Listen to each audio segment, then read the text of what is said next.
My dear friends, be deaf to the negative talks of other people. Huwag mong bibigyan ng oras at ng pansin yung mga naninira sa iyo. Huwag mong sasagutin yung mga taong may sinasabi na ayaw sa iyo kasi they are not worth your time.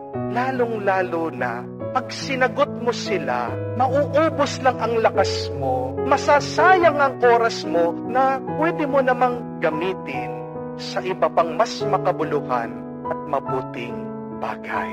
Again, do not waste your time with negative people, with your haters, with your bashers, because these people stops you from achieving greatness, success, and holiness in your life.